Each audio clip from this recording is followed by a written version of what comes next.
Kundara Alice വധക്കേസിൽ ഹൈക്കോടതി കുറ്റവിമുക്തനാക്കിയ പ്രതി മോഷണ കേസിൽ വീണ്ടും അറസ്റ്റിൽ. പാരിപ്പള്ളി സ്വദേശി ഗിരീഷാണ് എഴുകോൺ പോലീസിന്റെ പിടിയിലായത്. കഴിഞ്ഞ മാസം നെടുമൺകാവിലെ ഹോട്ടലിൽ നിന്ന് 50,000 രൂപ മോഷ്ടിച്ച കേസിൽ കഴിഞ്ഞ ദിവസം പാലക്കാട് നിന്നുമാണ് ഇയാളെ അറസ്റ്റ് ചെയ്തത്.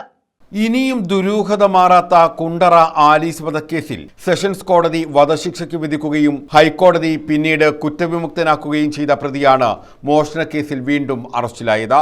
പാരിപ്പള്ളി പാമ്പുറം കോലായിൽ പുത്തൻവീട്ടിൽ 41-കാരനായ ഗിരീഷിനെയാണ് എഴുകോൺ പോലീസ് പിടികൂടിയത്. കഴിഞ്ഞ മാസം 6-ന് നെടുമൺകാവ് കല്യാണി ഹോട്ടലിൽ നിന്ന് 50,000 രൂപ മോഷ്ടിച്ചു കടന്ന ഗിരീഷിനെ കഴിഞ്ഞ ദിവസം പാലക്കാട്ട് നിന്നുമാണ് അറസ്റ്റ് ചെയ്തത്.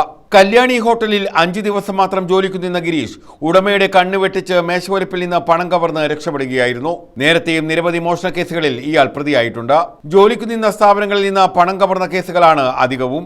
ഈ തുക സുഖലോലുപതയ്ക്ക് വേണ്ടി വിനിയോഗിക്കുകയും തീരുമ്പോൾ അടുത്ത ജോലി സ്ഥലം കണ്ടെത്തുകയുമാണ് പതിവ്. സ്ഥാപന ഉടമകളുടെ വിശ്വാസ്യത പിടിച്ചുപറ്റിയ ശേഷം മോഷണം നടത്തുന്നതാണ് രീതി.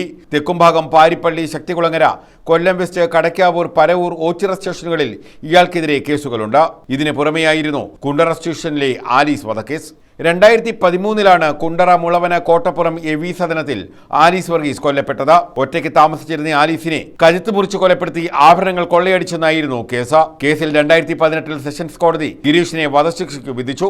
ഇത് ചോദ്യം ചെയ്തു നൽകിയ അപ്പീലിലാണ് കഴിഞ്ഞ വർഷം ജൂലൈയിൽ ഗിരീഷിനെ ഹൈക്കോടതി കുറ്റവിമുക്തനാക്കിയത്. മതിയായ തെളിവുകളുടെ അഭാവമാണ് അന്ന് കോടതി ചൂണ്ടിക്കാട്ടിയത്. ഇതിനകം 11 വർഷത്തോളം ഇയാൾ തടവ് ശിക്ഷ അനുഭവിച്ചിരുന്നു. News bureau, Kundara.